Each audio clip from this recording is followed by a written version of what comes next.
வணக்கம் நேர்களே. சில பொதுத்துறை வங்கிகள் எல்லாம் இனிமேல் மினிமம் அக்கவுண்ட் பேலன்ஸ் வைக்க வேண்டியது அவசியம் இல்லை, அது வேண்டான்னு நாங்கள் சொல்லிட்டோம் அப்படின்னு சொல்லியிருக்காங்க. எதுக்காக அப்படின்னு பார்த்தா கஸ்டமர் இன்ட்ரெஸ்ட்டுக்காக, அவங்களுடைய கஸ்டமருடைய நலனுக்காக இதை செஞ்சுருக்கிறதா அவங்க சொல்கிறாங்க. திடீர்னு என்ன இப்படி ஒரு நலம் விரும்பியாக மாறிட்டாங்கன்ற ஒரு சந்தேகம் வருது இல்லையா? அது என்னன்னு கேட்டு ஆனந்த் சார் தெரிஞ்சுக்கலாம் வாங்க. வணக்கம் சார். வணக்கம் சார். மினிமம் பேலன்ஸ் மெயின்டைன் பண்ணல அப்படின்னா பணத்தை பிடிச்சிருவோம் அப்படின்னு எனக்கே நிறையா தடவை பிடிச்சிருக்காங்க சார். இது நடந்திருக்கு, எல்லாருக்கும் பொதுவாக நடக்கிற ஒரு விஷயம். திடீர்னு கஸ்டமர் இன்ட்ரெஸ்ட்டுக்காக அதை நாங்கள் எடுத்துட்டோம், வேவ் பண்ணுறோம் அப்படின்னு சொல்கிறாங்க. என்ன நடந்துட்டுருக்கு சார்? ஒரு வருஷத்துக்கு முன்னாடி எவ்வளோ மினிமம் டியூ சார்ஜஸில் வாங்கியிருக்கீங்க? ஒரு பேங்க்லேயும் போட்டு டோட்டலாக 5000 கோடி வாங்கியிருந்தாங்க. மினிஸ்டர் ஆஃப் ஸ்டேட் பப்ளிக் செக்டர்லாம் 300 400 500 போட்டு. இன்ஃபேக்ட் துணிவு படம் டைலாக்லேயே நான் அதை வச்சுருந்தோம். ஸோ இதில் பப்ளிக் செக்டர் பேங்க்ஸ் தான் நிறைய பண்ணிகிட்டு இருந்தாங்க. இப்போ போக போக என்ன ஆயிடுச்சுன்னா, இந்தியா ஒரு ஹைலி அர்பனைஸ்டு கண்ட்ரியாக மாறிடுச்சு. அட்லீஸ்ட் சவுத் அண்ட் சவுத்லலாம். இப்போ நீ பல்லடத்தில் ஹெச்டிஎஃப்சி பேங்க் இருக்கும், ஐசிஐசிஐ பேங்க் இருக்கும், அது மாதிரி நிறைய ப்ரைவேட் செக்டர் பேங்க் வந்துடுச்சு. ஸோ இப்போ என்ன ஆயிடுச்சுன்னா, ஒரு 50 வயசுக்கு கீழே இருக்கிறவங்க யாருமே பப்ளிக் செக்டர் பேங்க்குக்கு போகிறது கிடையாது. உண்மைதான் சார். இப்போ யாருன்னா பிஸ்னஸ் பண்ணுறான், லோன் வாங்குறதுக்கு போவானே தவிர பேங்க் அக்கௌண்ட் திறக்கிறதுக்கு யாரும் போய் அங்கே திறக்கிறதே கிடையாது. ஏன்னா அதில் ஒரு ப்ளஸ் இருக்குது சார். பப்ளிக் செக்டர் பேங்க்னா நான் 1000 ரூபா கூட ஃபோர் க்ளோஸ் பண்ணுறதுக்கு மினிமம் இது 1000 ரூபா கூட கட்டலாம் இஎம்ஐயில். ப்ரைவேட் செக்டர் பேங்க் போனால் மினிமம் 3 மாதம் டியூவை கட்டுன்னு. வேறு அப்படிலாம் கிடையாது. வேறு யாரும் கடன் கொடுக்க மாட்டாங்க. இவன் மட்டும் மேனேஜர் கடன் கொடுத்துருவாங்கிற ஒரு நம்பிக்கை தான். அதனால நீங்கள் பார்த்தீங்கன்னா ஹவுசிங் லோன் இது மாதிரி லோன் அவங்கள்ட்ட ரொம்ப இருக்காது. அவங்கள்ட்ட மேக்ஸிமம் இருக்கிறது இது மாதிரி பிஸ்னஸ் லோன் அது மாதிரி தான் இருக்கும். நீ பப்ளிக் செக்டர் பேங்க்குள்ளே போனேன்னா உன் வேலையை முடிச்சுட்டு நீ வெளில வரத்துக்குள்ளே உனக்கு வயசாகிடும்.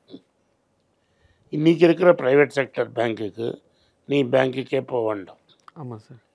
நான் இண்டஸ்இண்டில் எனக்கு அக்கௌண்ட் இருக்குது, எனக்கு ஐசிஐசிஐயில் அக்கௌண்ட் இருக்குது, ஐடிஎஃப்சியில் அக்கௌண்ட் இருக்குது. இந்த 3 பேங்க்குக்கும் நான் போகவே வேணும். ஃபோன்லேயே எல்லாம் முடிஞ்சிடும், என்னோட ஆப்லேயே முடிஞ்சிடும். என்னோடய oldest account State Bank of இந்தியாவில் இருக்குது. இது வரைக்கும் அந்த பேங்க் என்னை கூப்பிட்டது கூட கிடையாது. அந்த பேங்க் என்னை கான்டாக்ட் கூட பண்ணது கிடையாது. அந்த பேங்க்கில் நீங்கள் சாஃப்ட்வேர் பார்த்தீங்கன்னா என் பணத்தை ட்ரான்ஸ்ஃபர் பண்ணுறது கூட ரொம்ப கஷ்டம். உண்மைதான் சார். லாகின் ஆகிறதே பெரிய தலைவலியாக இருக்குது சார். ரைட்டா? ஒரு வாட்டியும் நீங்கள் எஸ்எம்எஸ் போட்டு ஓடிபி போட்டு பண்ணணும். ஸோ இந்த பேங்க்குக்கு வராதுன்னு சொல்கிற மாதிரி தான் சாஃப்ட்வேர். வேறு வழி இல்லாமல் நீங்கள் ஆஃபீஸ்க்குள்ளே போனீங்கன்னு நீங்கள் பேங்க்கில் அட்லீஸ்ட் 1 hour ஆகிடும் கவுண்டரில் டோக்கன் போட்டு. ஸ்டேட் பேங்க்குக்கு மட்டும் அப்படி கிடையாது. ஏன் ஸ்டேட் பேங்க் இப்படி இருக்காங்கன்னா, எல்லா கார்மெண்ட் பிஸ்னஸும் அவங்களுக்கு தான் போகும். ஓகே. பென்ஷன் அக்கௌண்ட்டும் அவங்களுக்கு தான் போகும். ஸோ அவன் குளிர்காஞ்சின்னு இருக்கிறான். டார்கெட்ஸ் மீட் ஆகிடும், ஈஸியாக வரும். இப்போ என்ன கண்டுபிடிச்சிட்டாங்கன்னா, டெபாசிட்ஸ்லாம் இப்போ டெபாசிட்டுக்கு ரொம்ப கட்டமாயிடுச்சு. ஆமாம். ஸோ டெபாசிட்ஸ்லாம் பப்ளிக் செக்டர் பேங்க்கில் போடாமல் கம்பெனிஸும் இண்டிவிஜுவல்ஸும் ப்ரைவேட் செக்டர் பேங்க் பக்கம் போயிட்டாங்கன்னு. 6% வட்டி கொடுக்குறான் சார். 6% 6.5% வட்டி கொடுக்குறான். எல்லோரும் அங்கே போயிட்டாங்க. ஸ்மால் ஃபைனான்ஸ் பேங்க்குக்கு போயிட்டாங்க. இவன் வட்டியும் கொடுக்க மாட்டான், சர்வீஸும் கொடுக்க மாட்டான். நடுவில் நீங்கள் எடுத்து போடுங்க, கனரா பேங்க்லேருந்து மேனேஜர்லாம் ரோடாக போய் டெபாசிட் கேட்டுட்டு இருந்தாங்க. ஃபோர்ஸ் பண்ணி அதை பார்த்தாலே வேடிக்கை. ஞாபகம் இருக்குது. பார்த்தாலே வேடிக்கையாக இருக்கும். உங்கள் வீட்டில் எப்போ பப்ளிக் செக்டர் மேனேஜர் உங்கள் வீட்டுக்கு எனக்கு டெபாசிட் போடுன்னு கேட்டிருக்கான்? பப்ளிக் செக்டர் பேங்க் மேனேஜர் வீட்டுக்கு வந்தா சார் கேட்க மாட்டான். ஆமாம், அங்கே போனாலே அவங்கள நம்மளை மதிக்க மாட்டாங்க. ஆனால் ஐடிஎஃப்சி மேனேஜர் இங்கே எவ்வளோ வாட்டி வந்திருக்கான், இண்டஸ்இண்ட் பேங்க் மேனேஜர் எவ்வளோ வாட்டி வந்திருக்கான். இப்போ நான் கூப்பிட்டா ஓடி வருவான், எந்த பேங்க்கும் இருக்கட்டும். சர்வீஸ் நான் எந்த பேங்க் வேணால் கூப்பிடலாம், HDFC, IndusInd, ICICI, IDFC, யாரை கூப்பிட்டாலும் பண்ணி கொடுத்துருவோம்.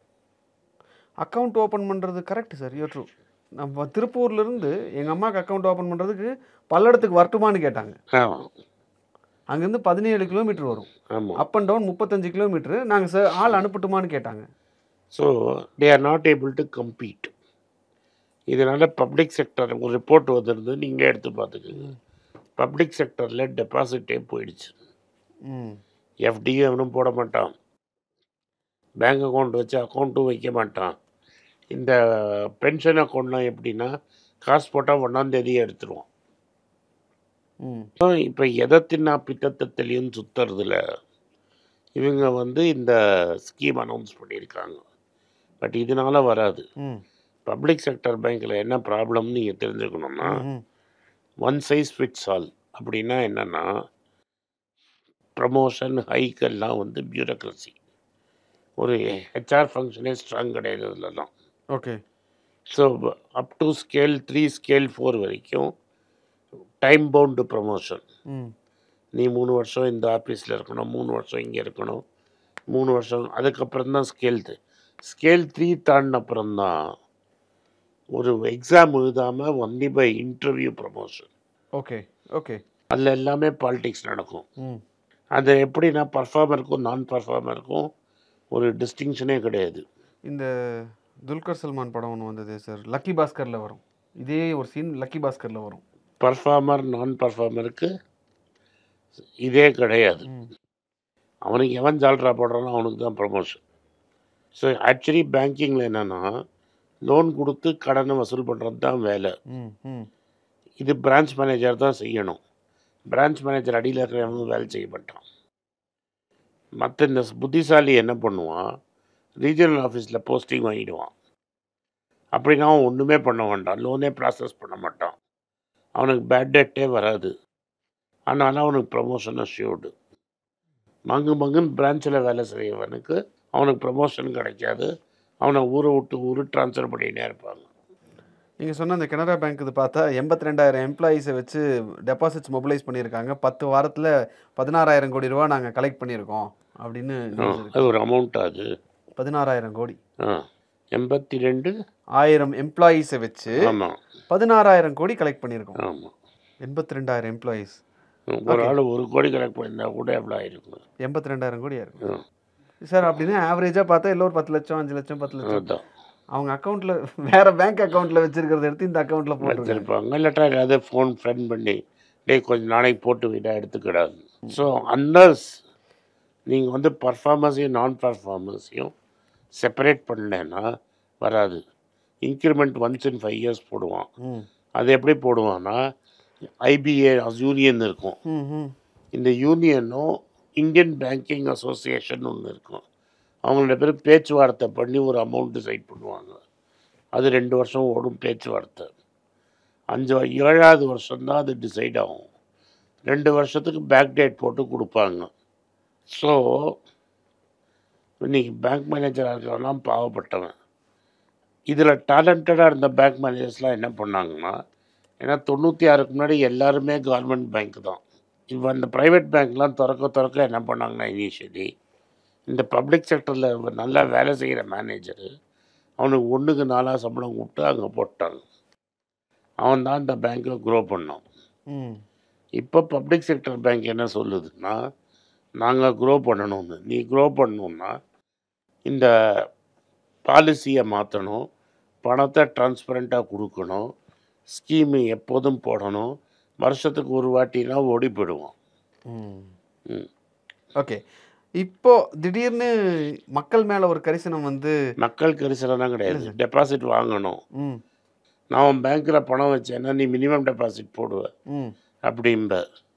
நீ 2 நாளைக்கு 1 லட்சம் வைப்ப, எடுத்துக்காப்பா. அப்புறம் 2 நாளில் எடுத்துட்டு 360 டேஸும் ஃப்ரீயாக வையி, நான் 1 லட்ச ரூபா கணக்கு காமிச்சுக்கிறேன்னு கெஞ்சுற அளவுக்கு போயிட்டாங்க. இது லக்கி பாஸ்கரில் வர மாதிரி லெஜர் எழுதுற கணக்கு அது அதே தான். அது அந்த 4 நாள் ஆகிற கேப்புக்குள்ளே அந்த பணத்தை திருப்பி வைக்கிற அந்த அதே மாதிரி தான் இது. பணத்தை போட்டுட்டு எடுத்துருங்க, நான் அதை கணக்கில் மட்டும் நீங்கள் 1 லட்சம் வச்சுருந்தீங்கன்னு காமிச்சுப்பேன். நீ மார்ச் 25ஆம் தேதி போட்டு ஏப்ரல் 2ஆம் தேதி எடுத்துரு, இயர் 2ல் நீ 10 லட்ச ரூபா வச்சுருக்கேன்னு நான் காட்டுறேன். அது இருக்கா இல்லையான்றது ரெண்டாவது கதை. அது அடுத்த கதை. இதுதான் இந்த கேம். நல்லா இருக்கே சார் இது. ஆனால் 2.5% வட்டி ரொம்ப கம்மி சார். ப்ரைவேட் செக்டர் பேங்க்லாம் ரொம்ப ஸ்போர்ட்டிவாக அதிகமாக இப்போ வட்டி. அவன் பிஸ்னஸ் பண்ணணும், சம்பளம் வாங்கணும், ஷேர் ப்ரைஸ் பார்க்கணும். இவன் ஷேர் ப்ரைஸையும் கவலைப்பட மாட்டான், சம்பளத்தை கொடுக்குறதை பற்றியும் கவலைப்பட மாட்டான். நான் பெஞ்சை தேய்ச்சி எப்படி சம்பளம் வாங்கணும்னு பார்க்கறது தான் இம்பார்ட்டன்ஸ். ஓகே சரி சார். இப்போ இந்த மினிமம் அக்கௌண்ட் பேலன்ஸை வந்து வேவ் பண்ணிட்டோம் அப்படின்னு சொல்கிறதுனால டெபாசிட்ஸ் இன்க்ரீஸ் ஆகும்னு நினைக்கிறீங்களா? ஒன்றும் ஆகாது. Unless you match the service level of private sector banks, you will not get the business. அதுக்கான வாய்ப்பு இருக்கா சார்? சான்ஸே கிடையாது. கல்ச்சர் மாறணும், நீ அவுட் ஆஃப் டர்ன் ப்ரமோஷன் கொடுக்கணும், எல்லாத்தையும் நீ போய் ஐபிஐல பேசிட்டு வானா எப்படி நடக்கும்? எம்ப்ளாயி ஃபிக்சிபிலிட்டியே கொடுக்கலன்னா எவன் இருப்பான்? ஃபஸ்ட்டு டேலண்டடான வேலைக்கு வரானா பாரு. சார் அப்புறம் அது போக இந்த காசா டெபாசிட்ஸுமே இப்போ கம்ப்ளீட்டாக ப்ரெஷரில் இருக்குது. ஆமாம், அதுலேருந்து தப்பிக்கிறதுக்கு இவங்களுக்கு இதை விட்டால் வேறு வழியே இல்லை. காசா டெபாசிட் தான் நான் இத்தனை நாள் சொல்லிட்டு அதான் இருக்கேன். Current account and savings account deposit சிட்டை கொண்டு வந்து இங்கே போடணும்னு கெஞ்சறாங்க. இல்லை இப்போ நீங்கள் சொல்கிறது சேவிங்ஸ் அக்கௌண்ட்டில் சாமானிய மக்களுக்கு பொருந்தும். கரண்ட் அக்கௌண்ட்லேயும் இதே பிரச்சனையா அப்படிங்கிறது தான் கேள்வி. இதோட பிரச்சனை இல்லை. கரண்ட் அக்கௌண்ட்டில் சம்பளமே கிடையாது, வட்டியே கிடையாது. நான் எதுக்கு வைப்பேன்? கரண்ட் அக்கௌண்ட்டில் எதில் யார் எந்த பேங்க்கில் வச்சாலுமே வட்டி கிடையாதுல்ல. ஸோ மற்றவெல்லாம் வேறு ஏதாவது சலுகையை கொடுப்பான், நீ என்ன கொடுப்ப? ஓவர் டிராஃப்ட் ஃபெசிலிட்டியெல்லாம் இருக்கும்ல சார்? அதெல்லாம் கூட சீக்கிரம் வாங்க முடியாது, சொத்தை வையுமா சார். ஓகே ஓவர் டிராஃப்ட் ஃபெசிலிட்டிங்கிறது இப்போ ஒரு 10 நாள் 15 நாள் டிஃப்ரென்ஸுக்கு தானே? அதுக்கெல்லாம் கொடுக்கவே மாட்டேன், நீங்கள் போய் கேட்டு பாருங்க. ஓகே ஸோ எந்த ஒரு சமரசமுமே இருக்காது. ஒன்றும் என்னுடைய தேவைக்கு ஹெல்ப் அப்படின்றதெல்லாம் எதுவும் இருக்கு. அதனால தான் ஐடிஎஃப்சி உனக்கு கெஞ்சலாம். நீ ஒன்றும் லோனும் வாங்க மாட்டேன்னு தெரியும் உனக்கு. அட்வான்ஸ் கிரெடிட் கார்டு வாங்குவேன். ஆமாம், நீ பணத்தை 10 நாள் வச்சிருந்தா உனக்கு 10 நாள் லாபம் தானே. ஸோ அப்படி பார்க்கும்போது பப்ளிக் செக்டர் பேங்க்கை பொறுத்த வரைக்கும் எடுத்துக்கிட்டா கூட ஸ்டேட் பேங்க்கை தவிர வேற எந்த பேங்க்கோட கிரெடிட் கார்டுமே வந்து வாங்கிக்கங்கன்னு சொல்லி கேள்விப்பட்டதே இல்லை சார். ஸ்டேட் பேங்க் ஒன்று நான் பார்த்தேன். ஏன்னா அவன் தனி கம்பெனி ஆரம்பிச்சிட்டான்ல, கார்டு எஸ்பிஐ கார்டு. அதில் ஜிஇ கேபிட்டல் இருந்தானோ இல்லையோ. So GE capital was driving. நீ லோன் எடுத்துக்கோன்னு எந்த கவர்மெண்ட் சொல்லியிருக்கேன்? கவர்மெண்ட் பேங்க் சொல்லியிருக்கேன் உனக்கு? சொன்னதில்லை சார். அதான் ப்ராப்ளம். ஆனால் ப்ரைவேட் செக்டர் பேங்க் துரத்திக்கிட்டே இருக்கான். அதான் ப்ராப்ளம். Okay sir. ஸோ இந்த மினிமம் பேலன்ஸை மெயின்டைன் பண்ணுறதுக்கு தேவையில்லை அப்படின்னு சொல்லியிருக்கிறத நினச்சி நம்ம சந்தோஷப்படுறதுக்கு ஒன்றும் இல்லை. ஒன்றும் கிடையாது. இவங்க சொல்கிறது ஒன்றும் எங்களுக்கு பெரிய ரெவென்யூ லாஸ் எல்லாம் ஆயிடாது அப்படின்னு ஒரு விஷயம் சொல்லுவாங்க. 5000 கோடி போச்சுன்னா பெரிய லாஸ் இல்லை, லாஸ் இல்லை தான். பட் இதெல்லாம் பிஸ்னஸ் யுக்தி வேலை செய்யாது. பப்ளிக் செக்டர் பேங்க்ஸ் ஆர் கண்டம் டு டை, எக்ஸப்ட் எஸ்பிஐ மற்றெல்லாம் போயிடும். Okay sir, thank you sir. So இந்த மினிமம் பேலன்ஸுக்கு பின்னாடி இவ்வளோ விஷயங்கள் இருக்குது அப்படின்றத விளக்குனீங்க. நன்றி சார். நன்றி, வணக்கம். வணக்கம். எனக்கு ஒரு விஷயத்தை அட்டென்ஷனுக்கு கொண்டு வந்திருக்காங்க. என்னோட ஏஐ ஜென்ரேட்டட் இமேஜை பார்த்து யாரோ ட்ரேடிங்க்கு பணம் கொடுத்து ஏமாந்துருக்காங்க. ப்ளீஸ், உங்களுக்கு நான் பல தடவை சொல்லிட்டேன், இப்பவும் சொல்கிறேன், நான் யார்கிட்டையும் பணம் டைரெக்டாக வாங்குறது இல்லை, அப்பாயின்மெண்ட் பார்க்குறதே கிடையாது. அதனால் என்னை பார்க்கலான்னு யாராவது காசு கேட்டாலும் இல்லைன்னு சொல்லிவிடு. அடுத்தது ஒரு இமெயில் ஐடி இருக்குது, அதில் போட்டால் எங்கள் டீம் கான்டாக்ட் பண்ணுவாங்க. அது டைம் ஆகுதுன்னா வினோதோட இன்ஸ்டாகிராம் அக்கௌண்ட்டில் வினோத்கிட்ட மெசேஜ் பண்ணுங்க. அவன் என் தம்பி, அதுலேயும் அவன் காசு கேட்க மாட்டான். காசு கேட்குறாங்கன்னா ஏமாறுறீங்க. யார் என்ன சொன்னாலும் கம்பெனிக்கு செபி அல்லது ஐஆர்டிஏ அல்லது ஆர்பிஐ ரெஜிஸ்ட்ரேஷன் இருக்கணும். இந்த 3 ரெஜிஸ்ட்ரேஷன் ஏதாவது இருந்தால் தான் உங்களோட பணத்தை நீங்கள் கொடுக்கணும். நீங்கள் இன்கேஸ் ஆஃப் இன்சூரன்ஸ் டைரெக்டாக இன்சூரன்ஸ் கம்பெனிக்கு தான் கொடுக்கணும். இன்கேஸ் ஆஃப் ட்ரேடிங் நீங்களே புரோக்கர்கிட்ட போட்டு ட்ரேட் பண்ணணும். மியூச்சுவல் ஃபண்டும் கம்பெனிக்கு தான் கொடுக்கணும். த்ரூ எக்ஸ்சேஞ்சு நீங்கள் வாங்கிக்கலாம். இதெல்லாம் எதுக்கு நான் உங்களுக்கு சொல்கிறேன்னா, யாரையாவது சொல்கிறாங்கன்னு நம்பி ஏமாறாதீங்க. உங்களுக்காக நான் ட்ரேட் பண்ண முடியாது, அது இல்லீகல். நான் ட்ரேடும் பண்ணுறது கிடையாது. அதனால் ட்ரேடிங் ப்ராஃபிட் பண்ணி தரேன்னு சொல்கிறது ஏமாத்தல். எனக்கு ட்ரேடிங் பண்ண தெரியாது. என் பேரை சொல்லி ட்ரேட் பண்ணி உங்களுக்கு ப்ராஃபிட் ஷேரிங்னா ஃப்ராடு, ஏமாற்றம். நான் யார்கிட்டையும் காசு கேட்கல, கேட்கவும் மாட்டேன்.